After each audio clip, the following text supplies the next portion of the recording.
Dernière partie de notre matinée consacrée au plastique, moins, mieux, autrement. Une séquence en mode de table ronde presque politique au sens non partisan du terme. Une tribune donnée à 4 intervenants pour présenter un point de vue, exprimer un avis, voire pousser un coup de gueule en matière de plastique. Pour discuter de tout ça avec nous. 4 intervenants, donc je le disais. Je pars de tout là-bas et je reviens juste à côté de moi pour vous les présenter. Donc nous avons Pierre-François Barrel, qui est CEO chez Comet Traitement au sein du groupe Comet. Vous nous présenterez votre activité tout à l'heure. Merci à vous, Pierre-François, d'être avec nous. À vos côtés, Olivier Van Volden de la Fédération Essentia. Vous y êtes expert en packaging et en économie circulaire. Merci également à vous d'être parmi nous. Olivier, plus près de moi, et il s'est déjà exprimé ce matin un peu au débeauté, Steven Boussemard de FOS+, vous êtes directeur de l'innovation et du développement business au sein de l'ASBL.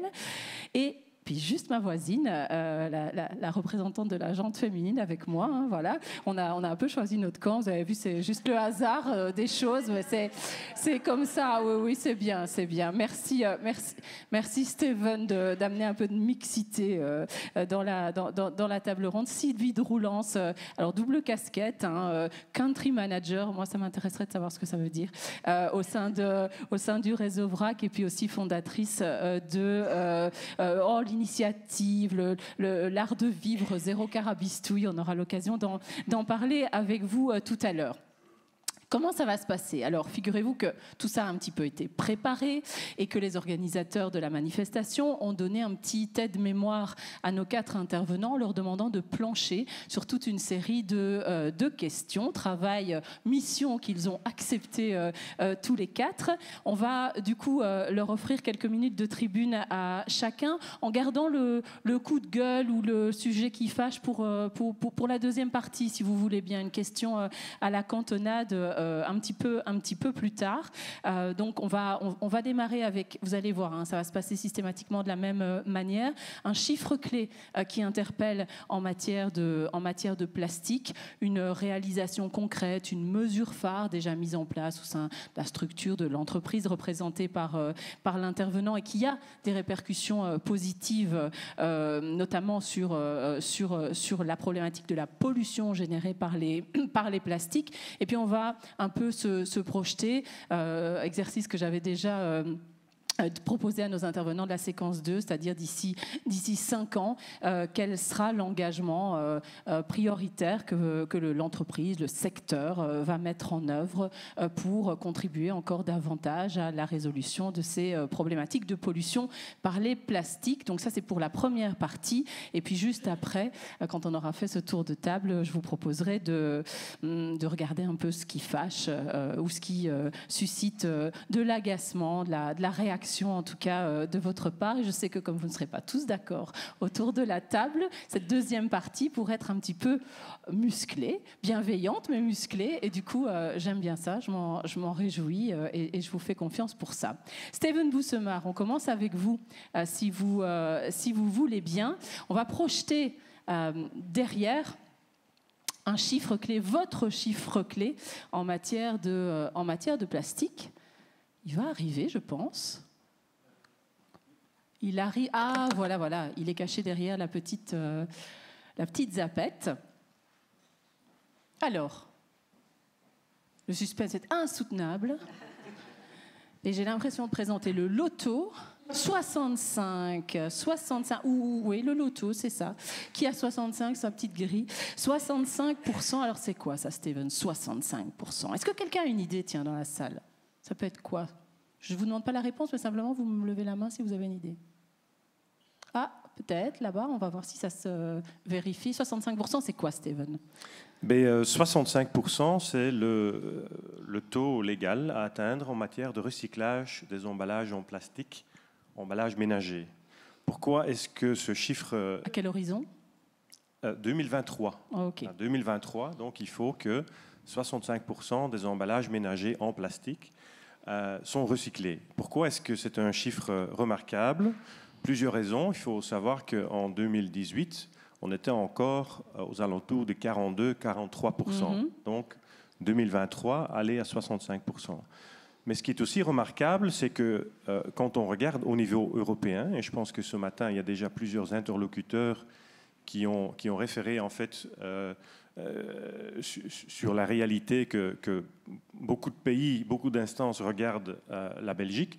Mais au niveau européen, les objectifs sont de 50% de recyclage d'ici 2025 et de 55% d'ici 2030. Donc ici, en 2023, on doit atteindre 65%. On devait atteindre déjà les 50% qu'en Europe, on doit atteindre en 2025. On les atteignait déjà en 2020. Donc, de là, quand même, la très grande disparité et donc l'ambition que la Belgique, les 3 régions en même temps, ont quand même en matière de recyclage des emballages en plastique. On rappelle en quelques mots le rôle de FOSSplus dans l'atteinte de ces objectifs et dans ce contexte plus large de la gestion des emballages. Ouais. Mais pour ceux qui ne connaîtraient pas FOSSplus, FOSSplus est l'ASBL qui réalise la responsabilité élargie des producteurs pour les emballages ménagers. Ça veut dire que nous coordonnons, nous organisons, nous finançons la collecte sélective, le tri et le recyclage des emballages ménagers qui sont mis sur le marché belge par nos membres et nos membres, les responsables d'emballage, ça c'est le terme légal. Ce sont toutes les entreprises qui mettent des produits emballés sur le marché et qui ont cette responsabilité d'assurer que de certains pourcentages, matériaux par matériaux, soient réalisés. Et donc, ils font appel à FOSSplus pour réaliser ces ambitions en leur nom et pour leur compte. Et évidemment. on parle bien des emballages ménagers, parce que dès qu'on quitte ce périmètre-là, on bascule dans autre chose, hein, on est bien d'accord. Hein. Voilà, la Belgique est un des pays, très peu de pays qui font la séparation entre emballages ménagers, c'est ce que nous tous, en tant que consommateurs, on achète dans les magasins, et les emballages dits industriels, qui sont plutôt des emballages de regroupement, des emballages de transport, des palettes, etc., qui sont gérés par un autre organisme qui s'appelle Valipack. Mais il faut savoir que les quantités sont plus ou moins égales. On parle à peu près de 800 000 tonnes d'emballages ménagers qui sont mis sur le marché belge chaque année, et un peu moins d'emballages industriels. Mais donc, il y a notre mission, c'est de réaliser ces pourcentages pour les emballages ménagers. Alors, quel plan d'action justement pour arriver à l'objectif visé, des pans de ce plan d'action qui sont déjà réalisés ou en cours de réalisation, et l'intervention de Nathalie Albo tout à l'heure était déjà une illustration de mesures concrètes mises en place, mais aussi d'autres choses qui sont dans les cartons pour les années qui viennent et qu'on peut évoquer également. Mais en fait, avant de passer au slide suivant, évidemment, quand on est confronté avec un tel défi, avec un tel pourcentage à atteindre, il faut un bon plan. Et donc, c'est ce qui a été réalisé il y a 3 ans, qui a été validé par le conseil d'administration. Et c'est en fait un plan avec 2 piliers, parce que pour pouvoir réaliser ceci, il faut évidemment capter les emballages.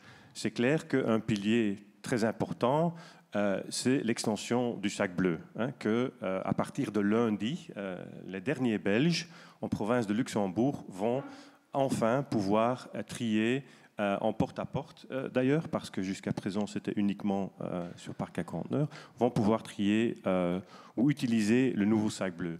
Donc ça, c'est le premier pilier, et qui permet quand même d'augmenter la quantité de déchets d'emballage ménagers collectés via le sac bleu de 160 000 tonnes sur base annuelle jusqu'à 260 000 tonnes. Donc il y a à peu près 100 000 tonnes d'emballages supplémentaires qui vont ou qui sont en train de rejoindre le sac bleu. Deuxième pilier, il n'y a pas uniquement à la maison que nous consommons et qu'on retrouve des emballages. La proportion est tout à fait différente. Un emballage sur 10, disons, est consommé out of home, on the go. Et donc, malgré le fait qu'on parle, quand on parle de 260 000 tonnes d'emballage à la maison, on parle d'à peu près 26 000 tonnes en out of home. Mais là, ce qui est un peu étrange, c'est qu'à la maison, les Belges sont les champions du tri, mais dès qu'ils vont faire du sport ou dès qu'ils vont à un événement, ouais, ça devient plus difficile pour toute une série des raisons. Donc là, notre ambition, c'est d'augmenter la quantité d'emballage PMC capté en out of home de 14 000 tonnes en 2018 jusqu'à 26 000 tonnes en 2023. Donc, deuxième pilier, avec un pont entre les deux qui concerne le design for recycling, l'éco-conception des emballages. On revient peut-être encore là-dessus pendant l'échange. Mais, donc voilà, le nouveau sac bleu, j'espère que tout le monde le connaît entre-temps et l'utilise surtout. Mais évidemment, les réalisations des dernières années et où l'introduction ce lundi pour les derniers habitants, c'est un peu c'est pas un point final évidemment, mais la collecte, ça c'est la partie facile, hein, demander les gens à trier plus, bien que après avoir éduqué les consommateurs pendant 25 ans à ne mettre que des bouteilles en plastique dans leur sac bleu, on a quand même vu que ça... On a eu du travail, mais le consommateur, il adopte et il fait le geste de tri. Et aller collecter ces sacs bleus, ça c'est pas si difficile que ça. Mais ensuite, il faut effectivement les trier. Et donc, on a constaté que les infrastructures de tri qui existaient jusque 2019 n'étaient pas capables du tout de trier ce sac PMC dans les 14 fractions. On passe de 9 à 14 fractions.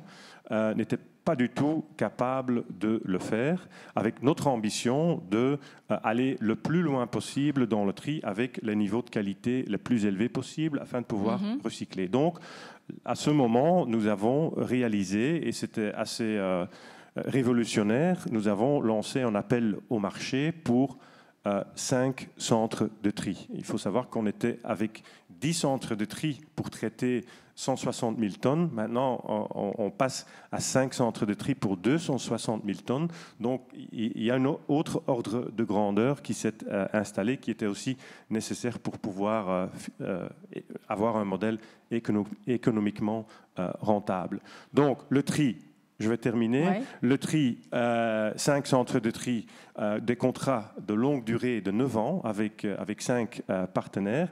Mais ensuite, collecter, c'est facile. Le tri, c'est réglé. Mais recycler, ça, c'est évidemment la finalité de tous nos efforts en tant que consommateurs. Et là, avec l'ambition que j'ai exprimée tantôt, c'est effectivement profiter de l'opportunité de créer de l'industrie de recyclage en Belgique, et donc ce qu'on a fait à travers de projets, appels à projets qui nous a permis de déjà contracter 2 partenaires qui vont construire une usine en Belgique et qui ont la certitude de la part de FOSSplus d'avoir pour 9 ans les matières. Il y a un 3e qui est en finalisation et encore un autre qui va finir. Ambition, relocalisation, c'était le teasing de fin de matinée. Merci Steven pour ce premier round. La parole passe du côté de Pierre-François Barrel de chez Comet, avec un chiffre qui va s'afficher également en forme de rébus pour vous dans la salle et vous qui nous suivez sur le web, s'il veut bien s'afficher. Et pendant ce temps-là, peut-être nous réexpliquer ce qu'est le groupe Comet. Alors 20%, ça finit par arriver. 20%. Voilà. Bon, là, par contre... c'est beaucoup plus compliqué de dissocier d'un contexte. Alors, vous allez nous expliquer les 2 choses en même temps. C'est quoi ce 20% et quel rapport avec Comet? Que fait Comet? Quel acteur êtes-vous et quelle est votre relation au plastique? Ok, donc les 20%, en fait, simplement pour... je pense que quand on associe le plastique, on voit très vite l'emballage. Et c'était juste pour quand même signaler que 20% des matières plastiques qui sont mises sur le marché chaque année vont aussi vont dans un secteur que moi je connais bien, c'est-à-dire tout ce qui est véhicule hors d'usage, tout ce qui est équipement électrique, électronique, et se retrouve également avec une problématique de recyclage en aval, problématique qu'on commence à connaître assez bien au niveau du groupe Comet, vu que ça fait une 20aine d'années qu'on est actif sur le recyclage des matières plastiques. Mais notre core business de départ, c'est le recyclage des métaux. Parce qu'au travers de tout ce qui est la ferraille collectée dans les centres de collecte, dans les récipacs, dans les parcs à conteneurs, au niveau des industriels, au niveau de tout ce qui est flux de récupel, on va parler d'autres éco-organismes, de faits Bellotto, au niveau des voitures, ce sont des matières qui sont principalement rachetées par notre secteur pour le contenu métallique, les métaux ferreux et non ferreux qu'ils contiennent, et notre métier historique, dans une boucle d'économie circulaire qui fonctionne depuis très longtemps, est de ramener ces matériaux métalliques dans la métallurgie, c'est-à-dire on est à l'amont de la sidérurgie, à l'amont des métaux ferreux et non ferreux. Donc finalement, si vous vous êtes ouvert au plastique, c'est aussi parce que la manière dont une automobile est faite aujourd'hui a évolué avec le temps et qu'on y retrouve de plus en plus de plastiques qui doivent aussi être traités d'une certaine manière. Exactement. Donc on est un peu dans le même genre de contraintes. L'Europe nous impose pour un véhicule hors d'usage, par exemple, de recycler à 95%. Alors je dis nous, mais on est quand même dans un contexte de responsabilité élargie des producteurs. Mais donc, au final, nous assumons une partie du travail. Et effectivement, une voiture d'il y a 30 ans était certainement plus facile à recycler, par rapport à toutes les belles voitures éco-construites aujourd'hui. C'est intéressant, avec votre intervention, de voir qu'il n'y a pas que l'emballage. Parce que quand on parle du plastique, on a souvent tendance à avoir l'emballage, ou parfois l'emballage alimentaire même. Il y a aussi d'autres secteurs qui sont gros producteurs et consommateurs de plastique et de déchets de plastique. Donc, merci pour votre intervention. Vous venez du métal. Comment vous voyez cette évolution et comment vous voyez le marché du plastique aujourd'hui qui a forcément une influence sur votre activité ? Ben oui, donc c'est pas compliqué de comprendre que l'évolution des matières plastiques dans les matériaux qui arrivaient chez nous a augmenté dans le temps. Et donc, on a commencé à s'y intéresser déjà dans les années 90, donc c'est pas récent. Mais beaucoup de nouveaux domaines d'activité, donc c'est plus les métaux, on voit que c'est complexe, c'est un matériau très complexe à gérer, surtout que peut-être qu'à l'inverse de l'emballage, les matériaux plastiques utilisés dans ces domaines-là sont très sophistiqués, souvent avec beaucoup d'additivation. Donc, il y a vraiment cette complexité technique également auquel il fallait répondre. Mais donc, après, on va dire 8 années de recherche et développement, on a mis en place une première usine et ça, c'est souvent, c'était spectaculaire pour nous, elle a vraiment répondu aux attentes du matériau que l'on a mis sur le marché. Par contre, on a été confronté à un très gros problème, c'est qu'entre l'année où on a décidé de construire l'usine et 2 ans après, la valeur de ce matériau valait la moitié sur le marché. Et ça s'explique ? Mais ça s'explique à un moment donné parce que dans le domaine du recyclage des plastiques, et c'est ce que je voudrais quand même mettre sur la table aujourd'hui, c'est que l'économie circulaire doit à un moment donné être drivée par une demande. Et nous, on a amené une offre supplémentaire sur le marché. Et entre-temps, on n'était pas les seuls. Et donc, il y a une forte quantité de matières qui était mise sur le marché, avec des matériaux qui, en plus, venant, nous, ce ne sont pas des matériaux qui venaient d'1 an ou 2 de consommation. Ils ont parfois 15 à 20 ans. Donc, ils n'ont pas toujours les mêmes propriétés que les matériaux de base. Et donc, en gros, l'usine qu'on avait 8 millions d'euros d'investissement, qu'on a construite, l'année suivante, elle aurait pu s'arrêter. Et 25 emplois qu'on était content d'avoir créés se perdaient. Et donc, en fait, l'enjeu, c'était ça. C'était est-ce qu'on arrête tout ou est-ce qu'on continue l'aventure ? On a pris le choix de... le plan B. Mais sinon, je ne serais pas là, je crois. Ouais, voilà. Mais donc, voilà. Et donc, finalement, les plastiques, on s'est rendu compte qu'en termes de témoignages, c'est une activité continue de R&D, d'efforts de R&D, avec des embûches qu'il faut apprendre à surmonter. Et puis, finalement, des aspects aussi, des paradoxes et des choses qu'il faut prendre conscience, parce que notre constat est à un moment donné de se dire, tiens, pour une usine construite, on pourrait en détruire une.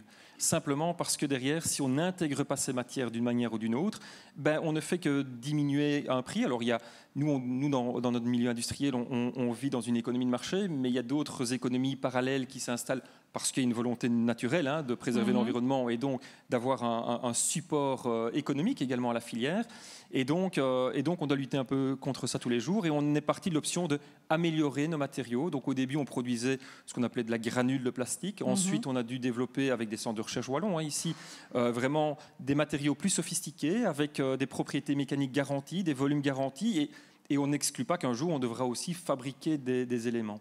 Et ce qui est intéressant, je me permets de vous interrompre du coup, c'est votre volonté aussi de nouer un dialogue avec des personnes ou des sociétés qui sont aujourd'hui utilisatrices de matières plastiques vierges et d'aller finalement défricher potentiellement des nouveaux marchés en imposant ou en tout cas en favorisant le recyclé, là où aujourd'hui, c'est la matière vierge qui prévaut.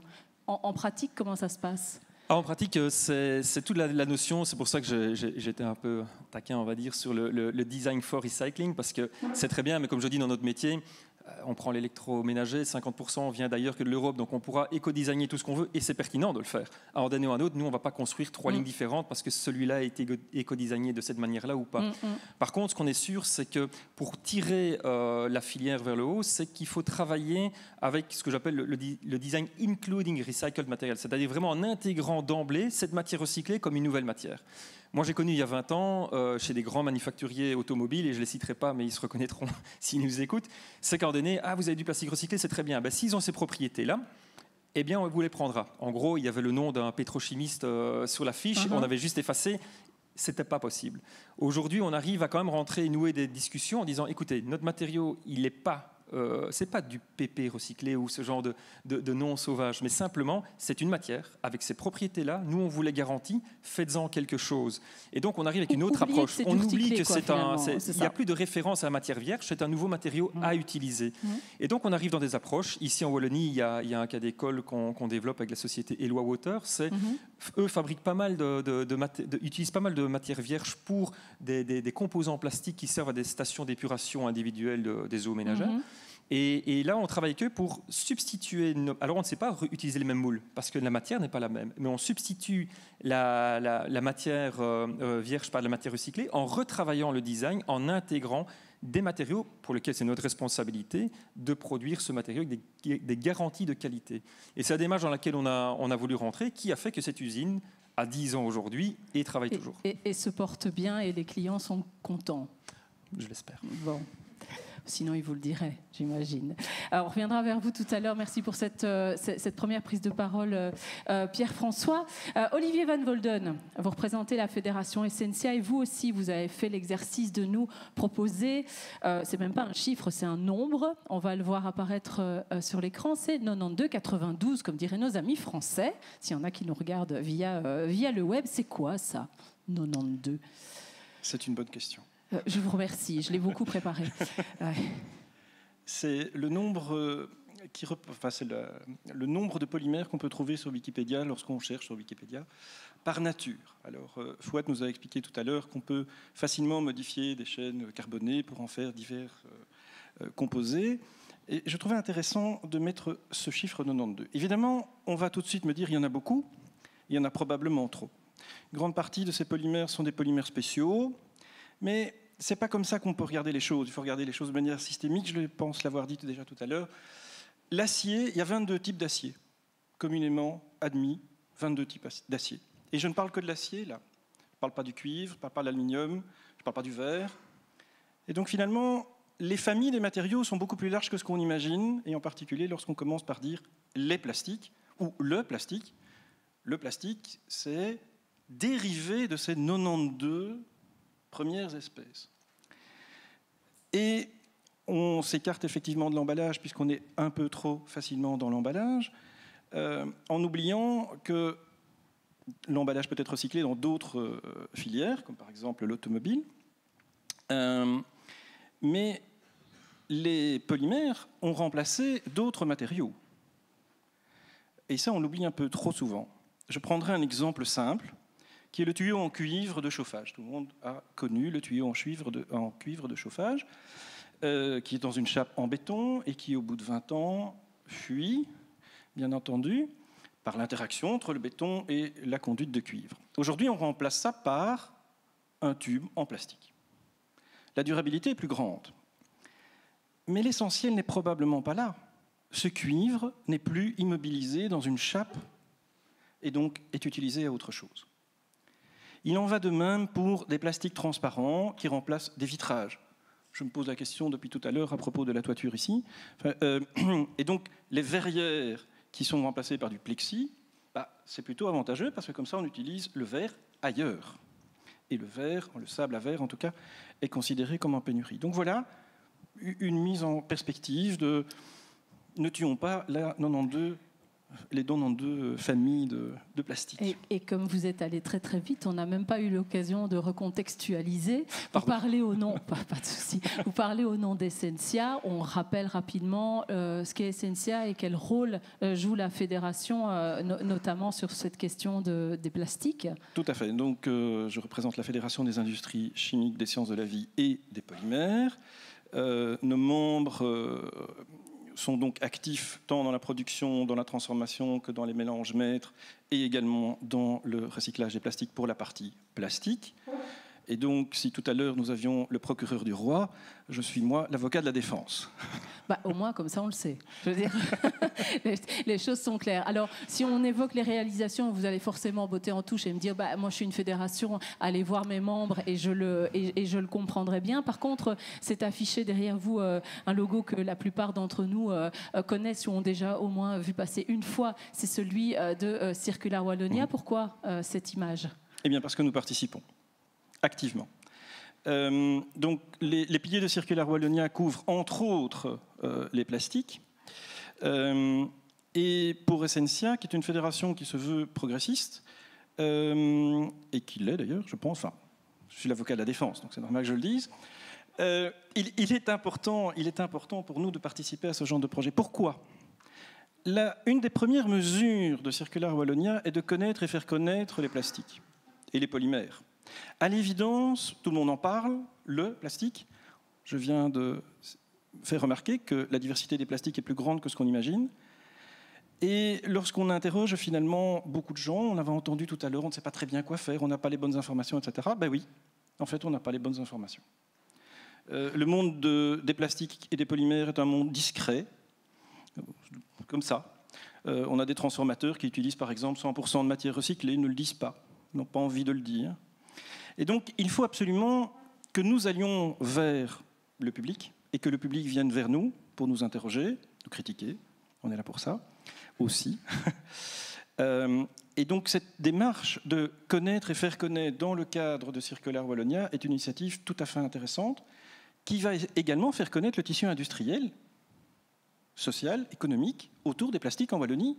Et c'est un tissu qui n'est pas négligeable. Vous dites plein de choses se font, mais on ne communique pas nécessairement sur les engagements des uns et des autres, c'est ça ? Non, la communication industrielle se fait en général quand on a une opportunité marketing. Ou en B2B, mais peut-être pas auprès du grand public. Oui, les transformateurs sont en général discrets. Ce n'est pas eux qui vendent au consommateur final. Donc, effectivement, ils sont très discrets. Allez, merci pour cette première prise de parole, Olivier Van Volden. La parole passe chez ma voisine de droite, Sylvie Droulance. Je vous l'ai présentée tout à l'heure, à moitié Madame Zéro Carabistouille et à moitié Madame Zéro Vrac. On peut peut-être... Réseau Vrac. Réseau Vrac, oui, c'est ce que j'ai dit. Dit zéro. Non, j'ai dit zéro Vrac. Je vous dis, ça c'est le mauvais lapsus. Je dis zéro Vrac. Je suis fatiguée. Si je dis ça, c'était involontaire. Je suis un peu malade, mais je suis toujours là et je suis attentive. Avant qu'on ne voit le chiffre que vous avez choisi, juste recontextualiser ce qu'est le Réseau Vrac. Oui, donc Réseau Vrac, c'est une association professionnelle qui milite pour soutenir justement le développement de la vente en vrac. Alors derrière l'objectif, il y en a 2. Il y a le gaspillage alimentaire et limiter en fait les emballages, qu'ils soient recyclables ou pas, mais en tout cas limiter un maximum les emballages. Alors ce qui est intéressant avec le Réseau Vrac, c'est né aussi d'une initiative de demande des citoyens aussi. Donc il y a des études, ça je pourrais aborder plus tard, qui prouvent qu'effectivement c'est un besoin aujourd'hui de trouver aussi des denrées qui ne sont pas spécialement emballées et que c'est réaliste, on peut y arriver. Et donc ici, l'idée de Réseau Vrac, c'est accompagner tous les professionnels du secteur pour justement proposer du vrac qualitatif qui respecte l'hygiène aussi, parce qu'on peut avoir du vrac qui est tout à fait respectueux de l'hygiène au niveau des normes ASCA, etc. Et donc voilà, de les former, de leur donner vraiment un accompagnement maximal pour que tout se passe dans les règles de l'art. Bon, on reviendra sur l'aventure Zéro Carabistouille. Oui. On regarde le chiffre que vous avez choisi, Sylvie, 1 tonne.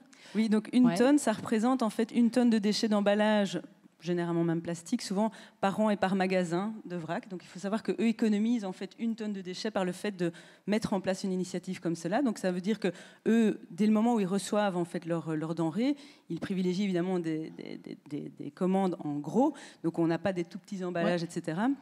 Et donc, ils diminuent, si on fait le calcul par rapport à tous ces magasins, eux, en moyenne, économisent 1 tonne de déchets d'emballage. Et alors, ce qui est très intéressant avec ces magasins, c'est que de leur philosophie, souvent, c'est aussi un engagement plus profond qui est simplement de dire « Ok, je vais lancer un magasin de vrac et proposer une nouvelle offre de produits aux consommateurs, mais je vais aussi m'engager personnellement à réfléchir comment je peux devenir un acteur de changement par rapport aux fournisseurs. » Donc, je vais donner un exemple concret qui est par exemple un fournisseur de biscuits. Si ce magasin de vrac veut avoir ces fameux biscuits, il va proposer en fait aux fournisseurs de les avoir évidemment en grand contenant et idéalement de même créer des solutions qui seraient avec des contenants réutilisables.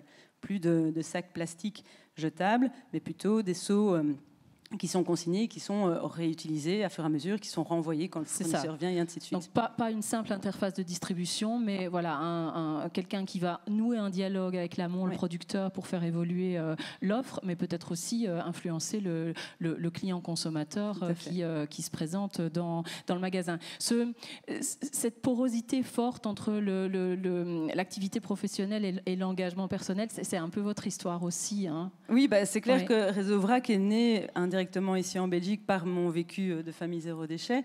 Et c'est vrai que ça j'aborderai peut-être dans la deuxième partie, mais c'est vrai qu'effectivement, ça m'a posé énormément de questions et je me suis dit, la solution, elle existe. Alors, comment est-ce qu'aujourd'hui, on la fait connaître au plus grand nombre? Comment est-ce qu'on la fait émerger? C'est en se mettant en groupement, en essayant justement que tout le monde puisse avancer dans le même sens. Et surtout, ce qui est génial aussi avec ces acteurs, c'est qu'ils se mettent souvent en réseau, ils se partagent des choses, ils essaient d'avancer ensemble. Donc ça, c'est aussi l'enjeu d'une fédération comme celle-là, en fait. Juste pour les personnes qui seraient dans la salle ou devant leur écran et qui ne connaîtraient pas l'aventure Zéro Carabistouille, ça a commencé comment? Donc en 2015, donc en 2015, voilà, j'ai découvert la question du zéro déchet et pour moi ça m'a vraiment chamboulé dans mes valeurs, même si j'étais déjà très engagée au niveau environnemental. Et je me suis dit, il y a un maillon de ma chaîne qui manque, c'est ce fameux déchet et l'importance des dégâts que ça peut occasionner. Et je me suis dit, si j'ai déjà avancé dans plein de démarches individuelles au niveau environnemental, je peux encore aller plus loin en travaillant sur le fameux déchet. Et donc aujourd'hui, ça fait depuis 2015 qu'on est une famille zéro déchet très engagée avec plein d'actions qu'on met en place autour de ces questions-là. Et notre objectif, c'est de partir dans l'optique... En fait, on est dans une société à sens inverse. C'est-à-dire qu'ici, on parle que de déchets et comment est-ce qu'on fait pour les traiter. Nous, on part du haut et on dit... il n'y a pas besoin de déchets, on peut faire sans déchets aussi. Donc c'est plutôt la prévention en premier. Et dans le pire des cas, si on a besoin d'emballage, qu'est-ce qu'on choisit alors comme emballage dans ce cas-là qui serait le moins impactant? Et cette réflexion personnelle, familiale, cet engagement est devenu une activité professionnelle à temps plein en fait. Vous faites plein de choses. Tout à fait, oui, un peu beaucoup parfois, mais bon. Oui. Consultante, accompagnatrice, vous montez sur scène aussi, je pense qu'il y a de l'actualité Demain, il y a mon premier spectacle qui sort effectivement. Donc ça mène à tout le zéro déchet en fait. Effectivement, mais moi mon rôle c'est plutôt être un rôle d'exemple et de montrer qu'on peut le faire et que c'est accessible à tous et que d'offrir toutes les portes possibles pour atteindre cette question. Donc il y a des livres, il y a le spectacle, je fais des conférences et effectivement j'accompagne des entreprises dans ces questions de comment elles peuvent vraiment changer le mindset. En fait, c'est aussi à un moment donné on est resté dans une société où on calibre vraiment de nouveau toujours sur cet aspect de déchets, mais non, inversons la tendance et regardons comment est-ce qu'on fait sans et est-ce que c'est possible. Et aujourd'hui, moi, ça fait plus de 6 ans que je suis dedans et je peux prouver que c'est réaliste en fait. Et pour vous, ça passe aussi par la régulation. Hein. Ça, c'était le point sur lequel je voulais vous faire venir, notamment sur la question des engagements qui seront les vôtres dans les prochaines semaines, les prochains mois. Il y a une volonté de s'inspirer de l'évolution de la législation française pour faire avancer d'un point de vue réglementaire l'existence du vrac dans le paysage wallon. Ah oui, parce qu'effectivement, je pense que le vrac doit se coupler effectivement à un cadre, une réglementation. Hein. C'est clair que l'idée n'est pas de faire n'importe quoi. L'idée est quand même de respecter, comme je disais, des normes d'hygiène, de respecter la réglementation. Il y a des choses qu'on ne peut pas vendre aujourd'hui en vrac. La réglementation, il y a des arrêtés royaux comme pour la farine, comme pour l'huile d'olive ou des choses comme ça. Mais aujourd'hui, au niveau sanitaire, il n'y a pas de preuves, enfin en tout cas la farine, il y a effectivement la volatilité ou des choses comme ça, mais aujourd'hui on peut aussi mettre en place toutes des procédures d'hygiène qui permettraient d'éviter un risque potentiel au niveau sanitaire. Et donc parfois certains arrêtés ont été mis en place et on se demande pourquoi est-ce qu'on ne les enlève pas. Et l'idée c'est vraiment de travailler avec les autorités pour remettre en question parfois certains modèles qui ont été très figés et dire on évolue, on change, les mentalités évoluent, les consommateurs sont en demande, donc on doit écouter ça aussi. Merci, merci Sylvie. C'est la loi climat et résilience, hein, je pense, la loi française. Non, c'est la loi sur l'économie circulaire, en fait. La loi AGEC, c'est ça, auquel vous faites référence. Oui, les deux initiatives sont couplées et vont ensemble. Steven Boussemard et puis tous les autres, je vous avais aussi interrogé sur toutes ces choses qui fâchent, un contexte qui n'est pas fait que de vent favorable et qui génère peut-être chez vous un coup de gueule ou une envie d'interpeller un secteur, une structure, voire le monde politique. Qu'est-ce qui vous agace encore aujourd'hui chez Fausse Plus par rapport à ce qu'on dit de vous ou à la manière dont on vous positionne? Ça, c'est encore une autre chose.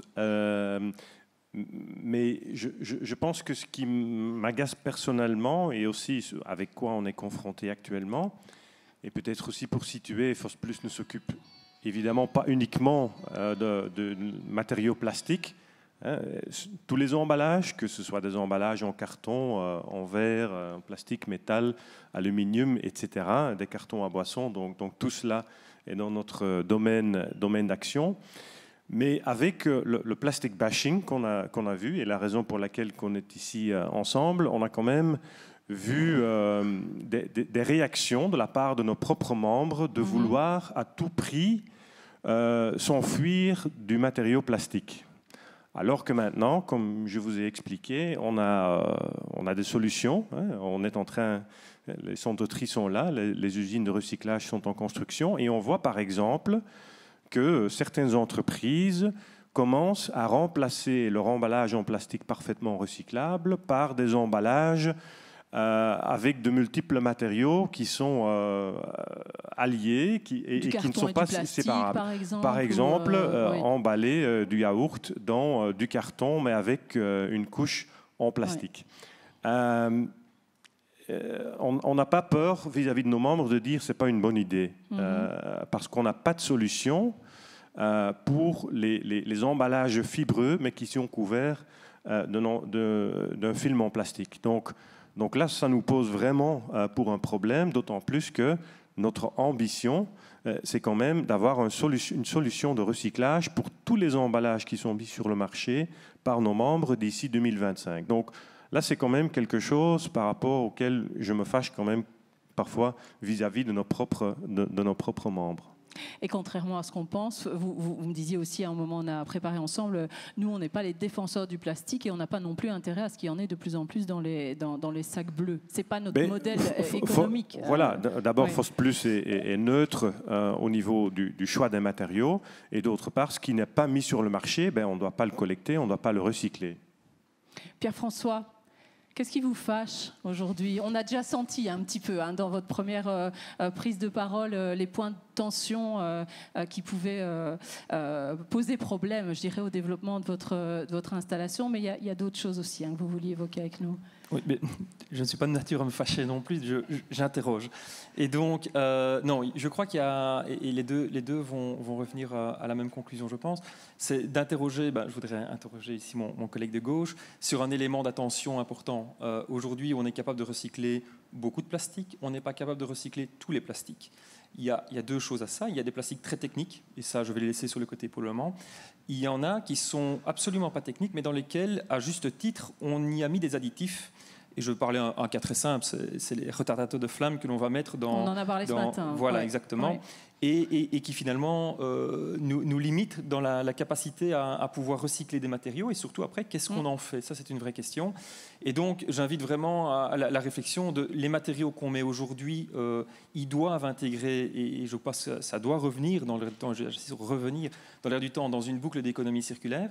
Et donc, si on n'est pas préoccupé par la molécule spécifique qu'on va mettre, notamment sur ces aspects de toxicité, demain, elle va encore nous poser problème. Et donc, je pense que ça, c'est vraiment un élément sur lequel... Alors, je sais que c'est compliqué parce qu'on pense qu'il y a des choses aujourd'hui qui sont inoffensives, et demain, on se rend compte qu'elles le sont. Ça veut dire, je reformule, que pour vous, tous les plastiques ne devraient pas avoir vocation à être recyclés? Alors ça m'amène à cette conclusion-là, c'est que non seulement ils ne le sont pas, aujourd'hui on gère un passif, et je voudrais ne plus avoir géré un passif encore demain. Aujourd'hui les molécules du passé, elles ont 15 à 20 ans, on ne les veut plus, mais c'est nous qui devons les gérer.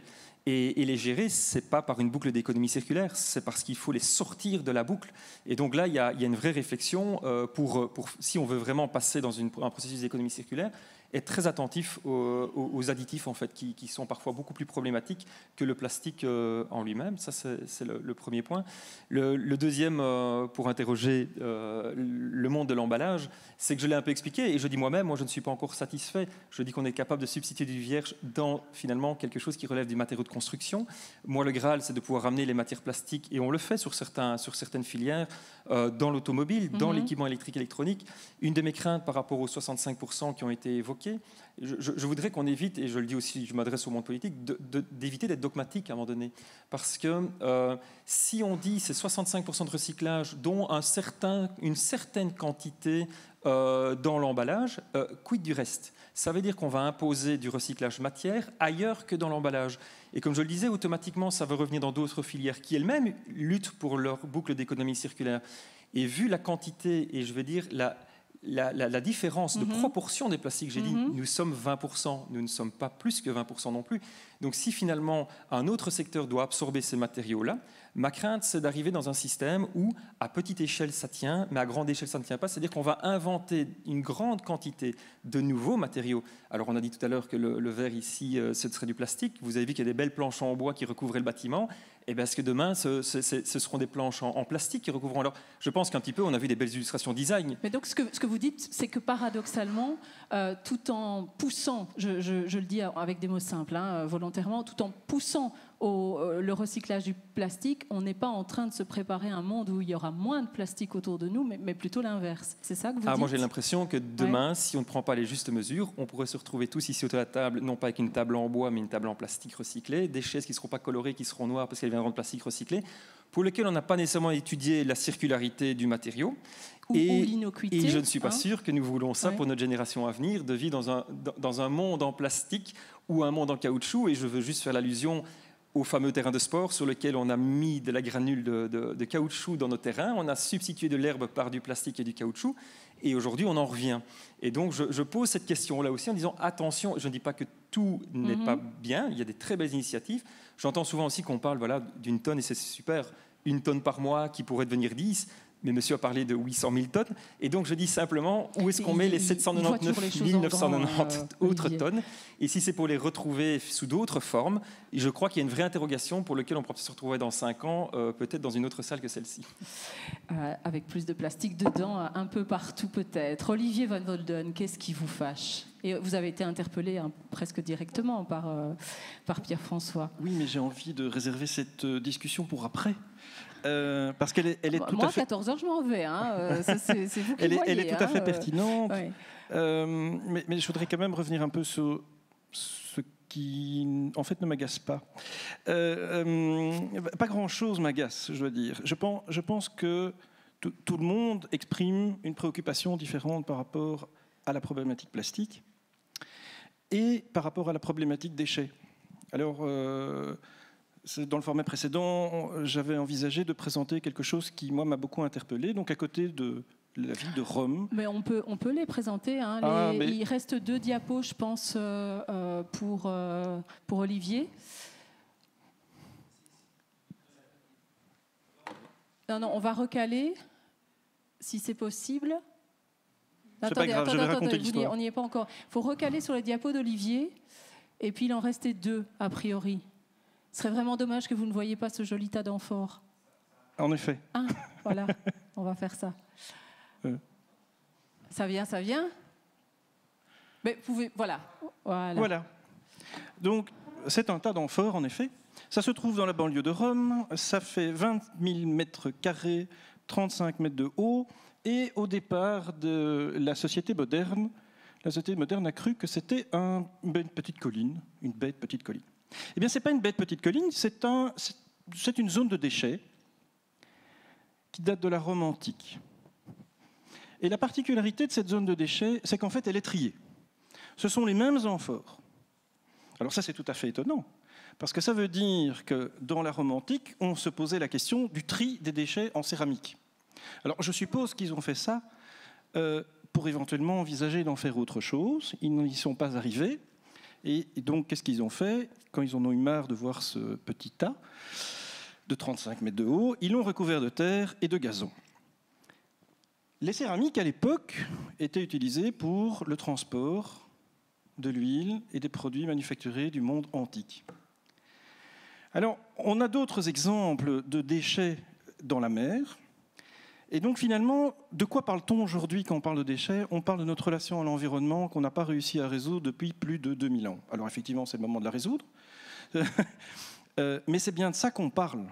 Donc, quand on parle également de changer les mentalités, on parle de changer les mentalités d'une société qui a évolué, qui a changé de régime avant l'industrialisation. Ça, c'est avant l'industrialisation, quand même. Et donc, on me dira que c'était des plus petites dimensions, mais la population était plus restreinte aussi, me semble-t-il. Donc, on a un certain nombre de comportements qui sont issus de notre histoire. Donc, c'est une aventure qu'on gère ensemble. Pas séparément et pas l'un contre l'autre. Et ça me permet d'envisager la suite, l'image suivante. C'est le danger émotionnel. Le petit cœur qui dérape, c'est ça? En effet. Ouais. Parce que produit le danger émotionnel? C'est ce qu'on peut qualifier de plastic bashing. Eh bien, des ruptures. D'abord, on va se dire, oui, mais on va interdire un certain nombre de produits qui pourraient nous rendre service pour la performance environnementale, parce que, bon, ils sont problématiques. Peut-être. On ne sait pas, mais enfin, bon, on va les interdire. C'est plus facile. Oui, mais alors, on perd un avantage éventuel. Ou bien on se dit, on va diminuer le nombre d'emballages. Alors c'est très bien de diminuer le nombre d'emballages, moi je n'ai pas de problème avec ça. Sauf qu'il va falloir alors expliquer comment on va faire de l'économie circulaire de l'emballage. Il faut que ça reste rentable. Il faut que ça reste équilibré. Donc comment est-ce qu'on gère ça? On a parlé tout à l'heure de l'augmentation de la durée de vie de la nourriture lorsqu'elle est emballée. Sous vide en particulier, c'est encore ce qu'il y a de mieux. Jusqu'à preuve du contraire, le seul matériau qui permet de faire ça, c'est le plastique, sous vide. Ce qui me permet quand même de rajouter un détail concernant le déchet alimentaire. Le déchet alimentaire, c'est aussi ce que les gens jettent chez eux, une fois qu'ils ont acheté. Ce n'est pas que ce qui est non consommé dans un supermarché ou non vendu, et ce n'est pas non plus tout ce qui traîne chez les agriculteurs, qui de toute façon sont déjà dans des logiques de réutilisation. Juste pour qu'on ne se perde pas, votre appel est un appel à la raison et au dialogue. Vous voyez, merci. Il n'y a qu'à demander. Hein. Merci Olivier. Sylvie, qu'est-ce qui vous fâche? Moi, ce qui me fâche, c'est plutôt, j'ai envie vraiment de mettre le doigt sur plutôt les beaux slogans et les beaux discours un peu verts qu'ont de grandes entreprises pour dire on va faire un effort, on va essayer de changer le monde, on va essayer de donner des solutions. Donc, par exemple, réfléchir à ces fameux plastiques biosourcés, c'est très bien. Mais je trouve que ça se limite trop souvent à on fait juste l'emballage et puis on ne se pose pas la question derrière. L'entreprise ne se remet pas en question dans son système. Ne se remet pas en question par rapport au contenu même de leurs produits. Donc c'est pas juste en travaillant sur l'emballage qu'on va aussi agir globalement. Et donc moi je suis vraiment dans cette optique de dire à un moment donné, il faut dire stop au tout plastique. Il est nécessaire dans certaines situations, mais on peut l'éviter. Tout aussi, stop au tout à usage unique aussi, parce que ça c'est aussi un terme qui revient très, très fort dans notre société. Et tout aussi, stop à toute la croissance qui est vraiment contre le principe de la préservation de la planète, de l'humain et surtout du vivant. Et donc je pense qu'aujourd'hui, on doit vraiment, et le fameux dialogue, moi je trouve qu'il est indispensable, de remettre autour de la table tant les citoyens que les entreprises que le politique, pour trouver des solutions qui permettent vraiment une résilience au niveau de la société, accepter qu'il y aura des modifications de comportement nécessaires, qui seront parfois légiférées, obligées, je pense, il y a un moment. Et tant qu'on laissera tout ouvert comme ça, ça ne bougera pas. Chacun fera un peu des petites choses par-ci, par-là, et on se retrouvera toujours avec des incohérences partout, parce que on essaiera de trouver des solutions pour colmater, un peu mettre du pansement sur des choses quand on crée de nouveaux... cosmétiques. Voilà, c'est ça, mais on crée des nouvelles solutions, mais qui sont en bout de course, on se rend bien compte, comme on dit, le biosourcé, Ok, mais des vraies solutions à des faux problèmes, voilà, c'est ça ? Tout à fait. Ouais. Et donc ça, je trouve que voilà, moi, je me dis qu'aujourd'hui, on est arrivé à un système où on peut plus se permettre ça, étant donné le nombre de personnes qui vivent sur cette planète et le fait qu'on est dans une planète qui a des ressources limitées. Donc il faut le comprendre aujourd'hui. Et peut-être il y a des années de ça, on pouvait se dire on va utiliser tout ce qu'on a à disposition. Aujourd'hui, ce n'est plus possible en fait. Donc il faut repenser. Et il y a une co-responsabilité des acteurs, d'où cette nécessité de se mettre en dialogue. Moi je pense qu'on a tous, et je pense qu'il faut un dialogue tant pour comprendre les attentes des citoyens, pour les former, les sensibiliser, parce que beaucoup de gens aujourd'hui ne trouvent pas de solution. Quand on disait tout à l'heure, il y avait un moment donné, on discutait du fait que le citoyen va par exemple à l'extérieur de chez lui et recycle moins.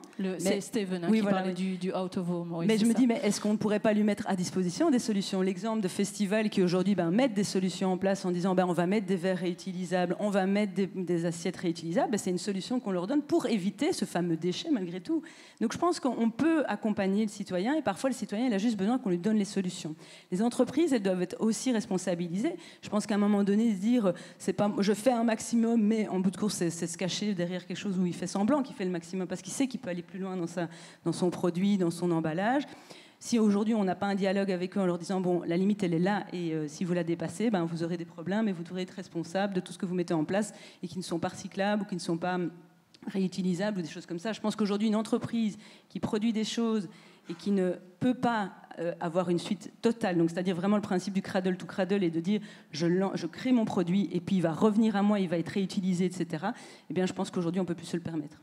Merci Sylvie. Est-ce que dans la salle, vous avez envie, vous aussi, d'interpeller nos intervenants d'une manière ou d'une autre ? Le micro peut circuler. On a quelques minutes devant nous.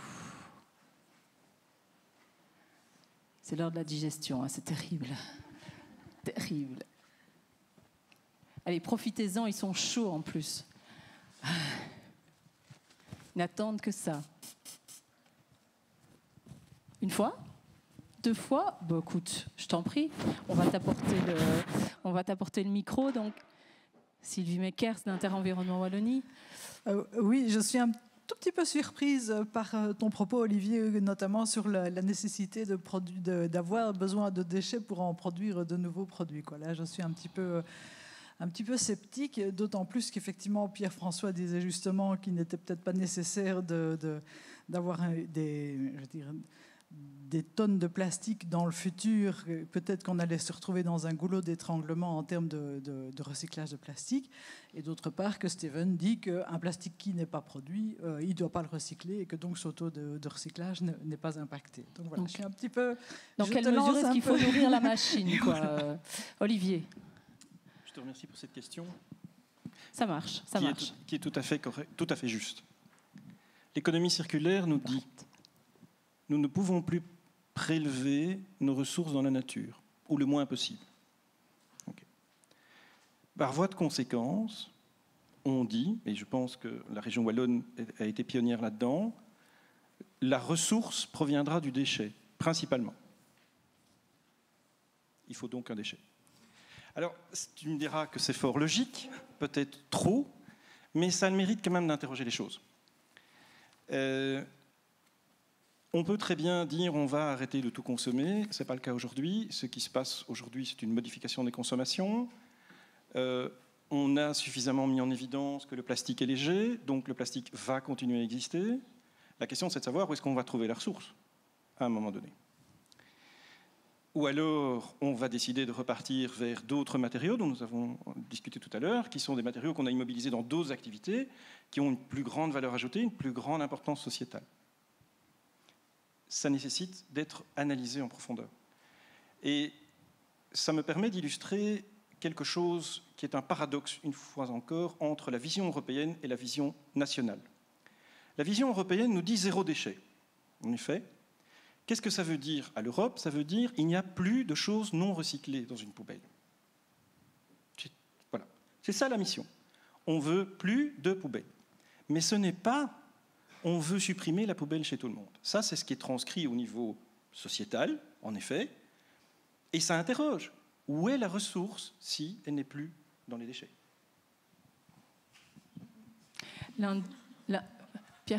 Pierre-François, Steven, Sylvie ? si vous souhaitez réagir avant qu'on ne conclue. Non. Quoi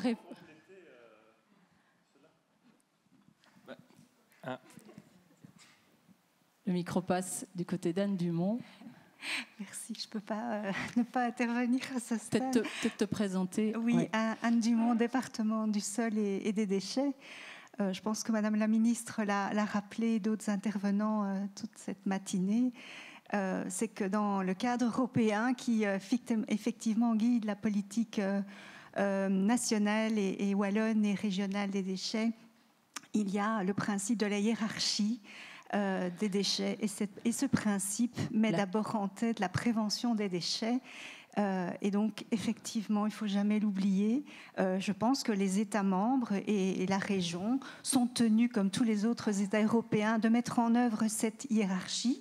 Et donc, ils sont tenus de mettre en œuvre une panoplie de mesures qui s'attachent à tous les paliers de la hiérarchie. Donc, on ne s'attache pas uniquement au recyclage ou uniquement à la prévention, mais c'est bien un ensemble de mesures. Et je pense que l'ensemble des intervenants ont montré qu'il n'y a pas une solution unique, mais c'est vraiment un ensemble de mesures qui s'attachent à tous les éléments de la hiérarchie sur lesquels on doit travailler tous ensemble. Merci Anne Dumont qui vient pratiquement de faire les conclusions du coup de notre événement en évoquant cette fameuse échelle de Monsieur Lansing. Merci Anne. Est-ce qu'il y a une ultime demande de prise de parole ? Ben oui, Marc Sautelet, à qui j'avais coupé la parole là, tout à l'heure. C'est juste pour préciser à Olivier que le zéro déchet, il y a quand même une volonté, peut-être pas de ne plus avoir de poubelle, mais de limiter sa poubelle aussi. Et on a tendance à croire qu'en Belgique, on met souvent, et Fausse Plus le fait, qu'on est les champions du recyclage, etc., qu'on a des bons taux de recyclage, mais ça ne veut pas dire qu'on a une bonne quantité de déchets par habitant, où là, on est dans le top aussi européen.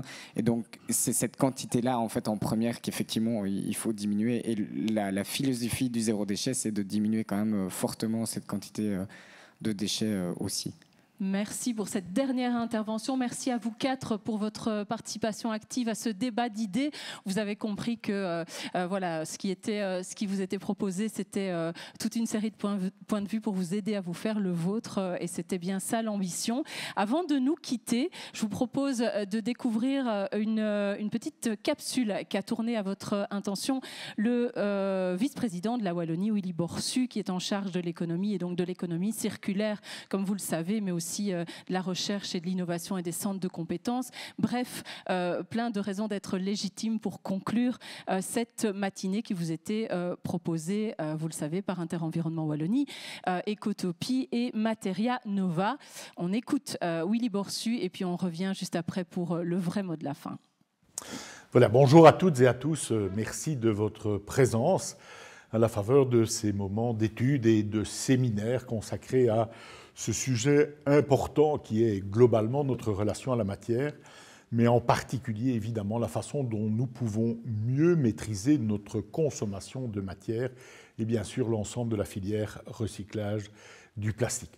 Notons tout d'abord qu'avec mes collègues du gouvernement, à la faveur de l'adoption du plan relatif à l'économie circulaire en Wallonie, nous avons décidé de mobiliser à la fois des efforts, des budgets et des mesures considérables pour soutenir une véritable circularité offensive de notre économie et je vais même plus loin de notre fonctionnement sociétal. Ce plan circulaire wallonien, il mobilise pas moins de 220 millions d'euros autour de 60 mesures. Celle-ci concerne plusieurs filières, mais parmi celles-ci, bien sûr, la filière du plastique. Notons une de ces fiches dédicacée à tout ce qui est l'écosystème, l'économie autour du plastique, non seulement le recyclage, mais également sa valorisation, sa transformation, sa collecte, etc. J'y reviendrai. On sait qu'en la matière, les objectifs que nous nous sommes fixés sont considérables, puisque nous voulons réduire notre consommation de matière à concurrence de 25% pour l'horizon 2030, Mais en même temps, on sait que ce secteur de l'économie circulaire est très porteur et très dense en matière de perspectives, d'activité et donc d'emploi. Et ici, il s'agit d'une ambition d'accroissement de 20% du volume de nos emplois dans le secteur à horizon 2030 que nous nous sommes fixés. Pour ce faire, je pense qu'il faut agir à la fois concernant les mesures concrètes. Et à cet égard, nous avons lancé dès 2019, avec la Sophie-Paul notamment, des appels à projets pour véritablement structurer des filières de collecte, bien sûr, mais aussi, surtout, de recyclage, de transformation et d'utilisation des plastiques ainsi traités, retraités, réutilisés, recyclés. Plus récemment, nous avons également, en 2020, lancé un autre appel à projet avec le soutien de l'Union européenne, Plastic Go Circular ou Go to Circular, qui a aussi pour but de soutenir des initiatives tout aussi précises et tout aussi concrètes en la matière. Je pense fondamentalement que, alors même que nous sommes en matière de collecte d'emballage, de très bons recycleurs, en tout cas comparés aux autres, puisque nous recyclons grosso modo 85% de nos emballages, il y a spécifiquement concernant les emballages plastiques, il y a encore des efforts considérables à faire. Nous exportons toujours une part de nos déchets, ce qui évidemment est tout à fait inacceptable en termes d'organisation de société. C'est la raison pour laquelle, indépendamment de ces appels à projets, je souhaite soutenir aussi le travail mené à la fois par l'ensemble des acteurs, qu'ils soient associatifs, entrepreneurs, institutions publiques, à tous les niveaux, qui sont mobilisés autour de cette dynamique de constitution, de valorisation, de chaînes, de collecte, de recyclage, de réutilisation et de réutilisation encore. Mais je voudrais mentionner peut-être un point en particulier, le fait que la recherche et l'innovation peuvent être d'un secours et d'une aide considérable, de manière à permettre à ce que ces processus de réutilisation, de revalorisation soient matures techniquement, technologiquement, et qu'ils puissent aussi être des modèles qui sont soutenables financièrement pour les consommateurs finaux comme pour les intermédiaires ou les entreprises. Notre but est à travers l'ensemble des actions menées à tous les étages, à travers ce rassemblement des forces que j'évoquais il y a quelques instants, à travers le fait d'affiner encore les circuits de collecte, de récupération, les cadres réglementaires, le support aux filières, le soutien aux projets, le soutien à la recherche, de pouvoir être vraiment en termes de résultats extrêmement concrets et je l'espère très positifs aussi concernant la filière du plastique entendue globalement. Je pense que des avancées considérables sont déjà en cours en la matière. Elles sont probablement à la mesure des pas que nous devons encore faire pour atteindre l'objectif que je mentionnais. Merci de vos réflexions. N'hésitez pas également à nous alimenter de vos propositions, de vos analyses, de vos suggestions également. Je pense que nous sommes mobilisés, nous sommes rassemblés autour d'un objectif qui est très très largement partagé. Merci à vous. Merci à vous, Monsieur le Ministre, pour ces quelques mots de conclusion. Pour vous qui êtes avec nous dans la salle, c'est maintenant le temps des ateliers qui s'ouvrent à vous. Donc, si vous y participez, il vous suffira de sortir et de trouver votre chemin pour rejoindre la salle qui vous attend. Pour vous qui nous suivez via le web, merci pour votre présence et pour l'attention que vous avez portée à nos travaux. Avant de nous quitter, je voulais simplement épingler une phrase qui a été peut-être pas prononcée justement, mais qui a été inscrite par notre premier intervenant de ce matin, Fouad Laoutid de chez Materia Nova.